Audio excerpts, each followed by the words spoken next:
Goeiemôre, dit is dan 11 Augustus vanoggend 2026, lesing 86 van die Groot Johannes Evangelie boek 4. Ons gaan dan vanmôre aan met die verduideliking van die weduwee en haar dogter, wat ons nou Sabbat en gister behandel het, wat nou hierdie giftige uitwaseming gehad het. En in hierdie lesing verduidelik Yeshua die gebeurtenis wat plaasgevind het. Ek weet dit is vir baie mense nuwe dinge, maar jy sien elke dag nuwe goed op internet en dit eet jy op. So eet nou vir 'n slag die nuwe waarhede ook op. Hierdie kan jy net een ding van seker wees. Hier is geen leuns betrokke nie. Hierdie is die Skepper, Yeshua, Meester, Vader wat hier praat. En alles wat hy sê en wat in sy teenwoordigheid gesê word, is waarheid. Hoofstuk 1:5-8, die gif in minerale, plante, diere en mense. Nou hier is 'n baie wonderlike lesing. Waar kom dit vandaan? Hoekom is daar giftige plante? Weet julle dat daar in die Amazone is so giftige plant, is groot, dat as 'n mens verbyloop, dan steek hy sy tentakels uit en hy trek die mens binne in daai kelk in. En dan versmoor hy die mens dood met sy gif. En ons weet van baie ander plante wat baie giftig is. Ek het julle al vertel, in ons land hier is die Salonsroos seker die algemene. En dan die Tamboti boom is net so giftig. As jy met sy hout braai, dan voel dit of jou ingewande uitkom. Daai ding is baie giftig. Dit is die olie daarin. En hierdie goed moet daar wees, want die giftige is deels sieledele vanuit die hel. En omdat Satan geval het en vir heeltemal die teenoorgestelde geword wat Yeshua Vader is, het baie van die goed in sy skepping het dan nou in gif en wreedaardig uitgedraai. Maar dit moet so wees om die skepping weer eens op te rig na lewe toe. Nou praat Yeshua en hy sê, vind julle almal hierdie geskiedenis ook so onduidelik? Want Matthäus het die vorige lesing gesê, hy verstaan die goed nie, hy het dit gesien, maar hy verstaan dit nie. Almal bevestig hierdie vraag en vra vir 'n uitleg. En ek, Yeshua, sê aan almal, hoewel julle gelees het oor die kinders van die slang, maak julle by hierdie geskiedenis tog asof julle geen insig het nie. Kyk, op hierdie aarde kom giftige minerale, giftige plante en eweneens bekende giftige diere voor. Die giftige minerale is heeltemal giftig. Die giftige plante vir die grootste deel. En die giftige diere in verhouding tot julle hele liggaam vir die kleinste deel. Julle het ook gehoor dat die siele van mense, wat suiwer van hierdie aarde is, 'n konglomeraat of 'n opeenhoping is van minerale, plante en diere siele. Dit het ons al baie bespreek, dat jou siel is 'n konglomeraat of 'n mini-kosmos van die skepping. Dit is iets wat ek julle al meermale uitgelê het. Ek het toe net meer in die algemeen as in die besonder gepraat. En ek het ook tot op hede geen spesifieke uitsonderings vermeld nie. Hierdie is egter so 'n spesiale uitsondering. En ek wil julle almal meer daarmee vertroud maak. Dit is nou hierdie vrou wat so 'n giftige uitwaseming gehad het as sy opgewonde raak, dat mans wat in haar omgewing kom, heeltemal vergiftig word en basies 'n jaar na 18 maande dan sterf hulle. Julle ken die regverdige en korrekte orde van Elohim, maar ook die afwykings daarvan. Julle kan dit dink, voel en ondervind. Maar wat julle kan Elohim ook. Hy ken sy ewige orde beslis die best en die suiwerste, maar ken daarby ook alle moontlike en die mees uiteenlopende oortredings en afwykings van hierdie orde, en moet dit dus ook kan voorstel en heeltemal kan aanvoel. Ja, Elohim moet selfs soos wat julle weet, in die skepsels wat vry en selfstandig moet en wil word, veral in die engele en die mense van hierdie aarde, die prikkel lê om teen die orde in te gaan, sodat die genoemdes daardeur volkome tot 'n ware ongedwonge selfbestemming sal kan kom. Daaruit blyk dus wel duidelik dat Elohim God net so bekend moet wees met die grootste moontlike anti-orde as met die goeie, ware en lewende orde. As Vader nie die prikkel tot gemeenskap in die mens geplaas het nie, dan sou daar nie voortplanting gewees het nie. Maar omdat daardie prikkel nou ook hand uit kan ruk by iemand wat absoluut sinnelik raak en nie genoeg kan kry nie, dan is dit buite die orde. As Vader nie die prikkel in ons geplaas het om geld te maak nie, om goed by mekaar te maak nie, dan sou daar nooit nuwe lande ontdek gewees het nie, skepe sou nie gebou gewees het nie, begin nie, mense sou net nooit groter en groter dinge gedoen het nie. Maar daarin is ook 'n perk, dat wanneer jy hierdie dinge doen, jy nooit jou naaste wat agterbly sal vergeet nie. En dit is natuurlik wat toe gebeur het, toe hierdie groot industriële revolusie begin, en die groot ontdekkingsreise na Amerika, na Afrika en die Midde-Ooste of die Ooste toe. Die mense het alles vir eie gewin gevat en daar het maar 'n paar dinge positief ontwikkel langs die pad. Soos as jy gaan kyk wat die HOIK, dit is die Hollands-Oos-Indiese Kompanjie was, dit was 'n Joodse maatskappy, waar Jan van Riebeeck, ons stigter, het vir hulle gewerk. En hulle was besig met dwelmroetes. Hulle het papawers gaan haal in die ooste. Vir my het hulle gesê op skool, hulle het gaan sout en peper en speserye gaan haal. Nee, hulle het die spice of life gaan haal. En die mense het dit in Europa gebruik. Sekerlik ook dagga en al die goed wat hulle daar gaan haal het.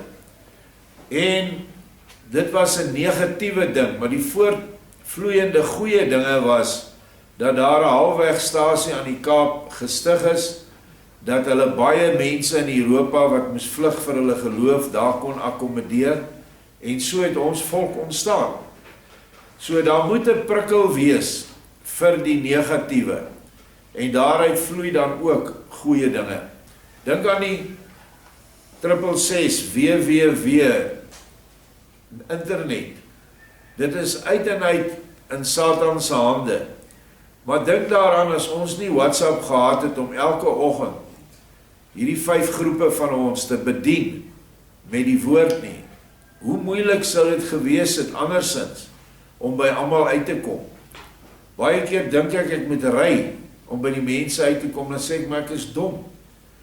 Want met die internet kan ons by almal kom en almal kan die inligting kry.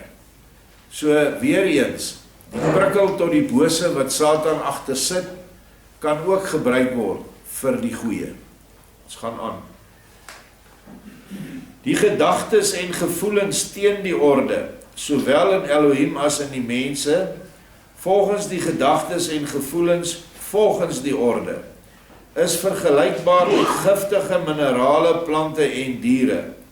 Omdat dit egter ook gedagtes van Elohim en gevoelens van Elohim is, kan hulle nie vergaan nie, maar bly hulle ook bestaan in die intelligensie oervorm van 4 tonge. Dit is wat ons heel eerste het hy vir ons gewys, wat in die hele skepping is, wat jy nie kan sien nie. Mikroskopiese klein 4 tonge, wat aan mekaar beweeg. Dit is die basiese boublokke van alles wat geskape word. Hulle kan deur hulle onderlinge verwantskap in die negatiewe sfeer saamgaan en 'n reeks eie wesens vorm.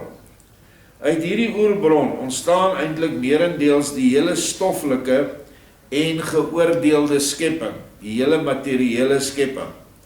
Omdat dit egter voorbestem is om vir die geestelike skepsels nie net as 'n lewensgif te dien wat hulle beproef nie, maar ook om by die regte gebruik of die korrekte gebruik 'n heilsame lewensbalsem te wees. Is dit so georden dat die te sterk teen die orde indrysende oersubstansiële gedagtes hulle afskei van die wat in veel mindere mate teen die orde ingaan en 'n reeds genoemde giftige reeks van wesens vorm in al drie ryke van die sigbare, uiterlike, mees stoffelike natuur van die dinge. Al drie ryke, dis die minerale, die plante en die diereryk. Dit is nou wat gebeur met die baie giftige goed, wat sterk indrys teen die orde van Vader. En onthou, sy orde is liefde. Eers bevind die gifstowwe hulle in die grove materie van die minerale, daarna kom hulle reeds in iets wat sagter vorm in die daarvoor geskikte planteryk voor, en in 'n heel sagte vorm is hulle in bepaalde diere van die laagste orde, gevaarlik vir die betere, dis positiewe uiterlike lewe, en onder bepaalde omstandighede kan hulle selfs ook die innerlike, volkome positiewe ware lewe nie so seer tot niet maak nie, maar tog erg beskadig. Wel, die spesifieke sielskragte van hierdie giftige wesens en hulle intelligensie vermoë kom uiteindelik saam en vorm uiteindelik ook 'n gestalte, maar net altyd 'n vroulike, wat dan natuurlik ook nog altyd 'n besondere giftige eienskap het. Hierdie siele kom uiteindelik ook op die weg van die vlees, deurdat hulle ergens deur middel van die geslagsdaad op die bekende wyse verwek word. Soos die vrou wat nou hierdie giftige uitwaseming gehad het, wat 'n samestelling van minerale, plante en diere siele was, het geboorte gegee aan 'n doofstom meisie, pragtige meisie oorigens, maar sy het ook hierdie giftige uitwaseming in haar gehad. Nou, ek wonder partykeer as ek nou so lees, al die giftige goed uit die minerale ryk en die plante ryk wat ons inneem, moet 'n groot effek hê op ons siel. Nie net op ons liggaam nie, maar weet julle hoeveel preserveermiddels neem ons in op 'n dag? En daai goed gaan nie weer uit nie. Een van die goed is formalien. En dan is daar, meeste van die goed kan jy nie uitspreek nie. As jy op 'n boks kyk van kos wat jy eet, is daar so 'n klomp bymiddels daarin, waarvan jy die meeste nie kan uitspreek nie. Daai goed is gewoonlik almal giftig vir jou. En word ingesit deur mense wat nie die heil van ons siel of liggaam voorhande het nie. Hulle wil ons afbreek. En dit is so dat kosse wat ons eet, wat al hierdie bymiddels het, stomp die siel af. Stomp die pituitêre klier en die pineale klier wat in jou brein sit en wat verantwoordelik is vir jou geestelike sig in die geesteswêreld. Dit stomp dit af. Alle kos wat GMO is nie voedsaam vir jou siel nie. Dit is giftig vir jou siel.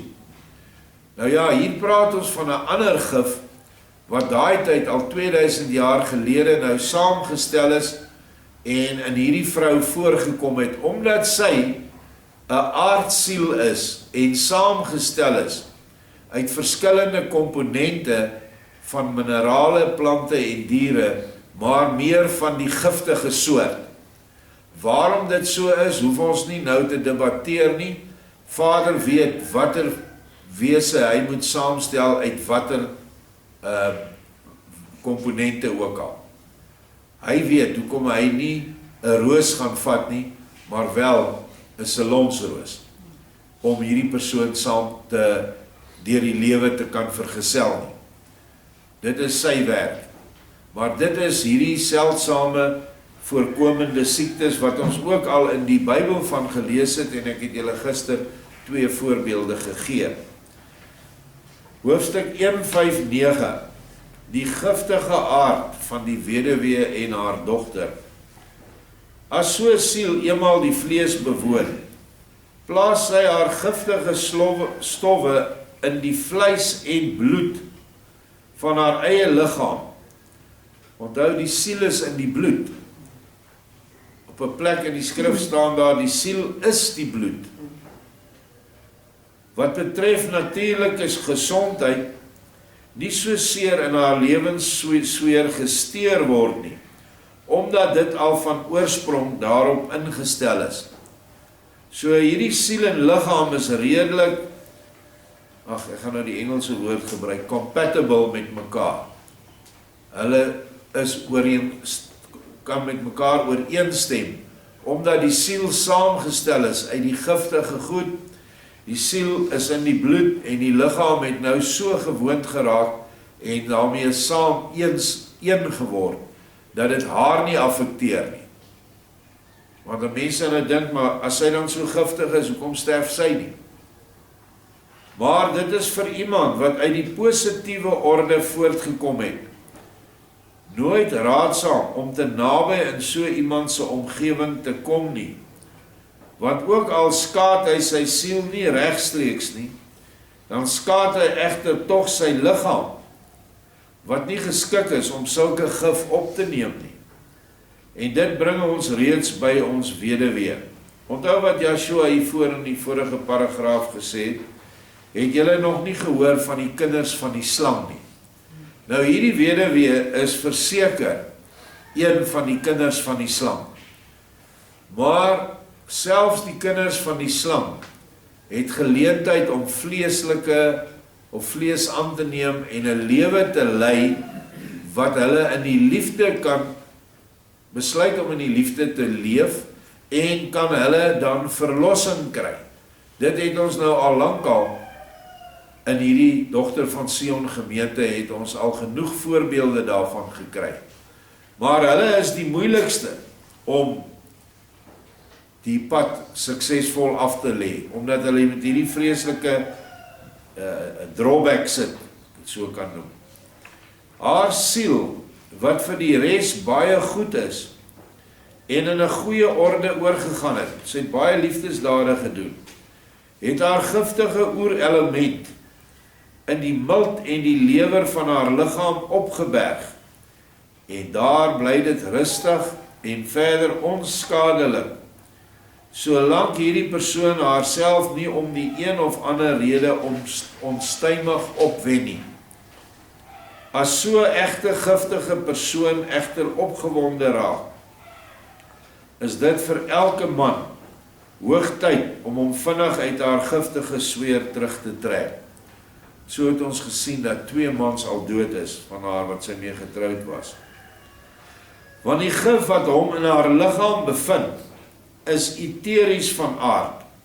Dis nie materieel nie, dit is eteries, dit is so 'n waseming, 'n wolk, wat ons nou gesien het in die vorige lesing. En dring deur, is eteries van aard en hou verband met die senuwees. En dring deur tot in die uitstralende lewenssfeer van hierdie persoon. Die uitstralende lewenssfeer is jou aura, wat deel is van jou siel, waarvan ons almal 'n aura het wat omtrent 'n half meter verby ons liggame gaan, wat 'n produk is van die 7 energiepunte wat begin by die kop en afgaan tot by die bekkenbene. Daai uitstralende sfeer, daai lewenssfeer, is wat hierdie ander mistige, drywende gif besigheid, neem dit op, of raak dit aan. Ons het op 'n stadium, het ons sulke gifsfere ontdek orals, waar mense wat boos is, teenwoordig was of gewoon het. In hierdie eie saaltjie, waar ons nou sit, het ons al, hoeveel van die goed het ons gekry? Seker 7, 8 van hulle. Plekke waar Vader dan vir ons gewys het met meganiese metodes, wat ek nie nou op wil ingaan nie. En die ding is aan Karen en Pieter gewys, dat dit is 'n tipe drywende ding, van swart, die mekaar goed. Nou dat ons hierdie goed lees, weet ons, dit is daai swart slangetjies, vingerlengte goed. Maar dis boosheid, wat agterbly, nadat 'n bose persoon in hierdie saal gesit het, en sekere bose gedagtes, woorde, of dade gepleeg het. En dan gaan hy uit, en hy gaan uit die Wendy uit, hy trek uit, hy gaan weg na 'n ander plek toe. Maar daai uitwaseming van hom bly daar. En dan gaan ons, en met gebed, en soos ek sê, sekere natuurlike metodes, maak ons dan die plek skoon van dit. Jy moet nie 'n fout maak nie, na 2-3 maande, dan is daar weer ander, in die plek van dit. So, die geestesfeer is iets wat nog vir ons baie toe is, as ons nie hierdie kennis het nie. Maar dank Vader, ons kan nou werk maak van daardie goed. En in huise waar snaakse goed gebeur, soos goolery, spokery, en al die goed wat ons nou al ervaar het, is gewoonlik veel van hierdie goed teenwoordig. Dit is die agterblyfsels van die bose mense wat daarin gebly het, en wat nou 'n skakeling met die bose het. Het sy besetenheid, of het sy gebondenheid vanweë hulle oorsprong as kinders van die slang. In lokasies is dit meestal almal kinders van die slang. En jy daar ingaan, ek het dit al ervaar, as ons in die arbeidershuise op ons plaas ingegaan het, en ek was 'n kind. Dit is 'n verskriklike beklemming en benoudheid as jy daar binne is. Nie net die stank wat daar is nie, maar ook die bose teenwoordigheid. Want dit is eie aan die kinders van die slang. En daarom moet ons baie versigtig wees, as ons met hierdie goed te doen het. Want daai goed kan jou, as dit jou nie doodmaak nie, soos in hierdie geval in die vrou se uitwaseming, kan die uitwaseming jou soos hulle maak. En dan wil jy nie meer daar wees nie. Soos dit is 'n algemene feit, dat kindertjies wat op die rug van 'n swart bediende groot gemaak is, wat deur hulle geabba is oral in die huis en op die werf, dat hulle raak so gewoond aan die reuk van daardie bediende wat hulle oral rondvat. Die mamma is nie daar nie, sy werk of sy is te lui om dit te doen. Dat hulle meer geneig is om buite hulle ras hulle heil en geluk te gaan soek. Is ongelukkig so. So hierdie goed is prakties orals om ons. Ons moet net baie mooi oplet. En die groot ding is, ons moet apart bly van al hierdie goed. Soos Matthijs en sy pa glad nie eers in daai huis wou ingaan nie. Vir daai boere gesê, ek gaan nie verder. Bly weg van daai ding af. Want die gif wat hom in haar liggaam bevind, is uteries van aard en hou verband met die senuwees en dring deur tot in die uitstralende lewenssweer van hierdie persoon. Wie dit deur inaseming of deur 'n langer verblyf in so met gif beswangerde sweer met die eter van die eie senuwees in aanraking bring, wat baie maklik gebeur, so 'n persoon is liggaamlik verlore, veral as hy die teengif nie ken nie.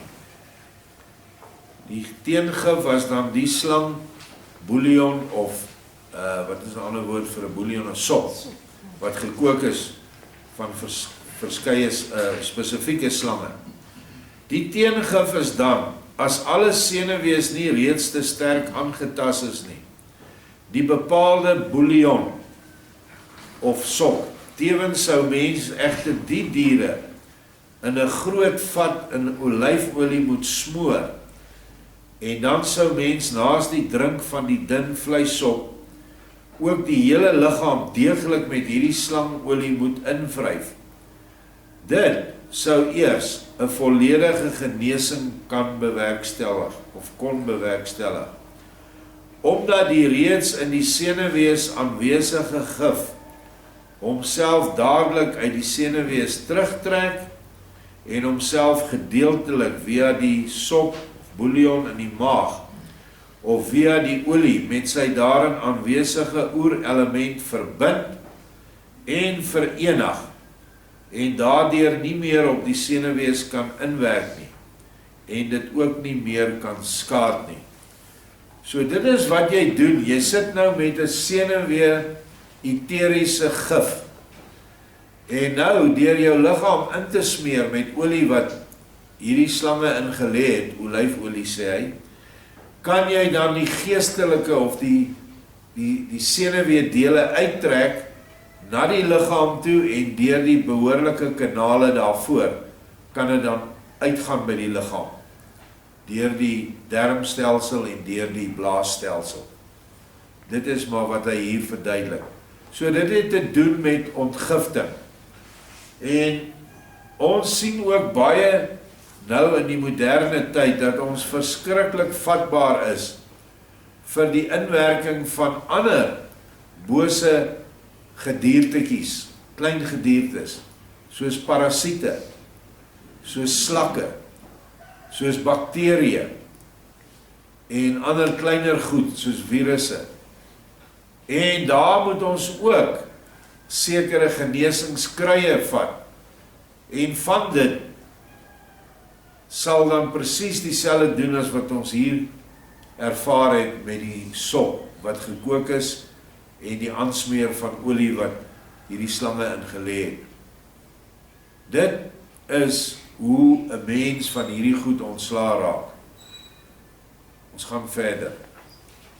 Mathael, toe jy die eerste keer saam met jou vader na haar toe uitgenooi was die weduwee siek van haar eie gif, omdat die Griekse dokter haar te veel opgewen het, en sy kon toe, net so goed as later, daaraan sterwe, want uiters selde sterwe sulke giftige persone aan 'n ander siekte as aan hulle eie gif. Die blou nevel wat vir jou sigbaar geword het, waarin verskeie diere rondgeswem het, waarop jy nie baie gesteld was nie, was so uitstroming van die giftige eter en aan die duidelik sigbare bewoners daarvan kon jy baie goed sien deur welke gees hulle voortgebring word. Omdat hulle slangagtig was, is die gees van die slang, waaruit hierdie vrou dan nou saamgestel was, en 'n lewe moes lei op hierdie aarde.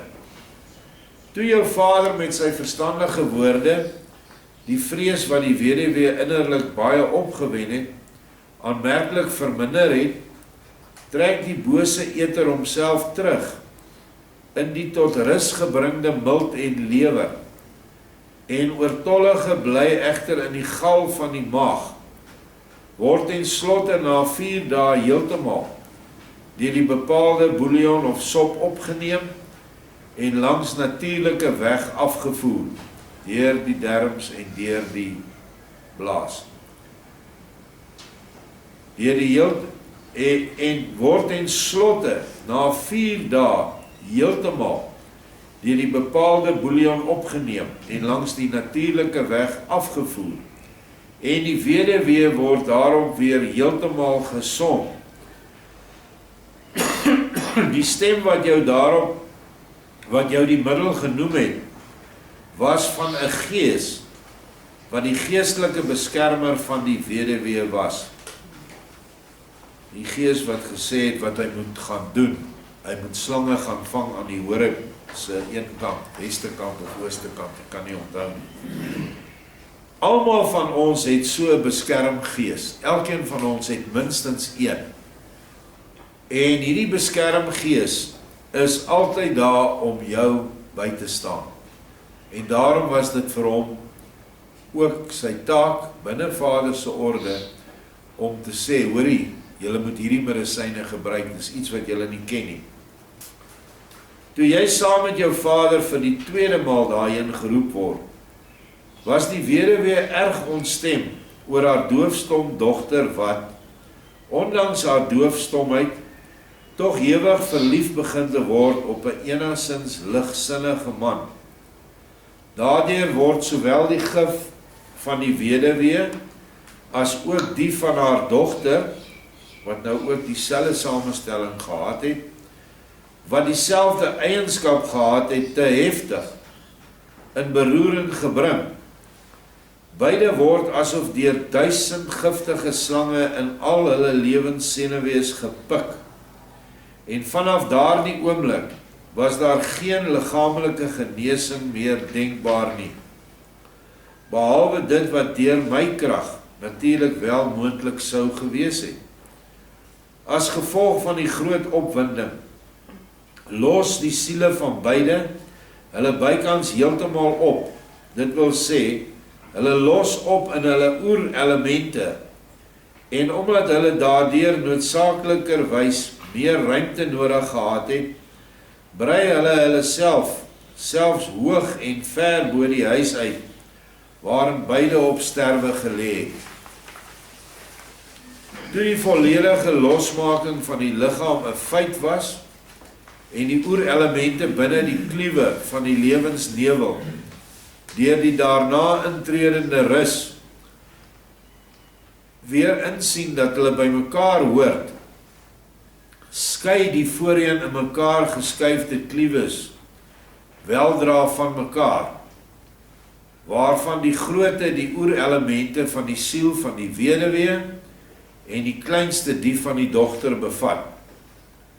Daardeur die steeds verder tot rus kom, erken die oerelemente van beide siele hulle ook steeds meer en verenig hulle, sodat daar vir jou in die ballonne dadelik 'n diersoort van 'n hoë orde sigbaar geword het. Dit is nou alles wat in die sielesfeer gebeur, waarvan ons niks kennis het nie, en waarvan dit nou vir ons nuwe kennis is. Toe sowel in die lewenskluwe as in sy innerlike vorm nog meer rus kom, gaan die vroeëre sielsvorme nog inniger tesame en gaan in twee vroulike arende oor. Baie gou sien jy 'n swerm kraaie wat die ballonne lastig val.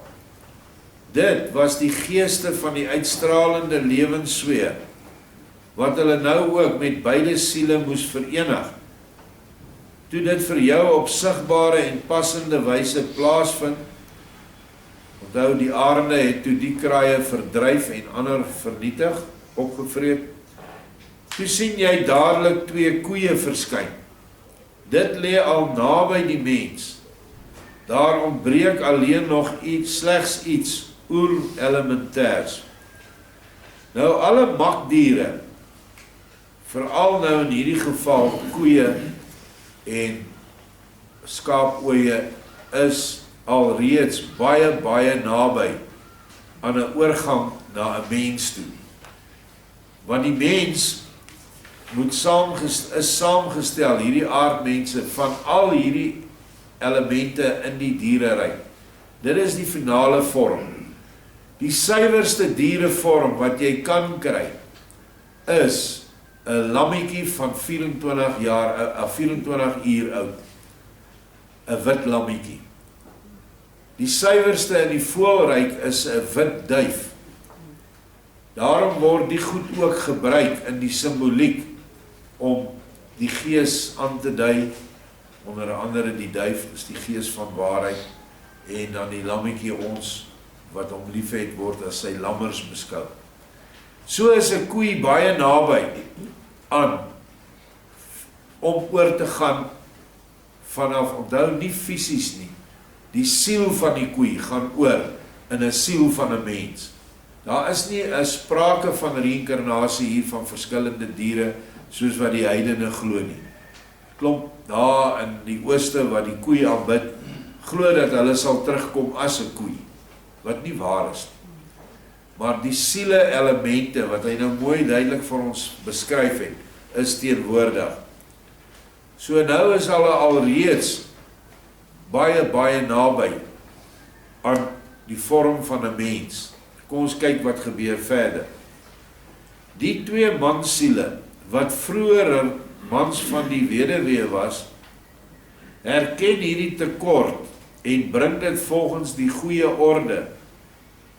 So kom daar 'n nuwe lewe in die gestaltes van die koeie. Alles word die mekaar gemeng. Onthou hulle het so al in die ronde begin draai. Daardeur ontstaan 'n nuwe organiese struktuur en weldra ontstaan daaruit twee volmaakte mensgestaltes. Wat Matthäus nou gesien het van agter, hy het wel herken dit is vroue gestaltes, maar bietjie maarder as wat hulle was.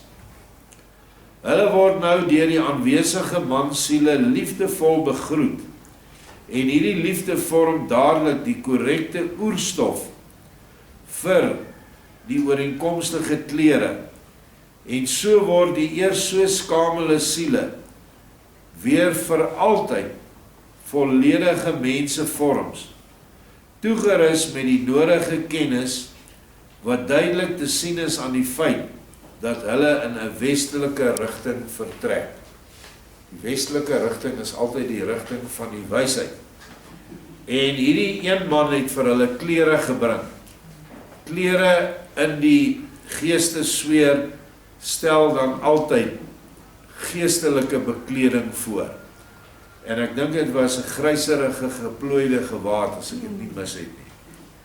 Die stem wat dankie sê en wat jy Matthäus die laaste gehoor het, was weer van dieselfde beskermgees wat aan jou ongeveer 2 jaar vroeër die korrekte geneesmiddel vir die siekte genoem het. Die gees was egter bewus van die groot moeilikheid om van 'n regstreekse anti-orde 'n egte en hemelse orde te maak. Want ook daar kan mens met min gif baie balsam vergiftig. Maar met weinig balsam kan 'n mens baie gif bykans nie in 'n heilsame balsam verander nie.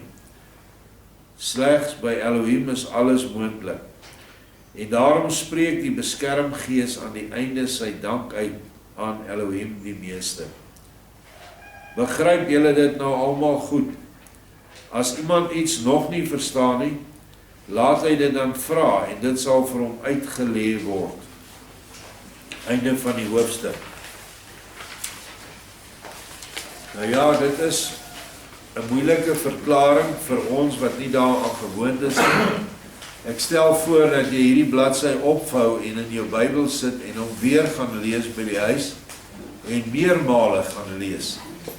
Want selfs ek wat nou jare met hierdie goed besig is, moet baie van hierdie goed 2-3 keer oorlees om die werklike konteks te verstaan. En niemand kan vir jou sê dit is nie so nie, want heiliglik is daar niemand op die hele aarde wat die samestelling van die siel ken nie en wat vir jou enige lering daaroor kan gee nie. So moenie laat jy deur mense omgebou word nie. Net Yeshua kan, want hy is die ewige skepper gees. Hy is die een wat alles geformeer het. En hy is die enigste een waarna ons kan gaan om die ware antwoord te kry. Jy kan tog nie 'n ou wat sê nou maar 'n motor ontwerp het.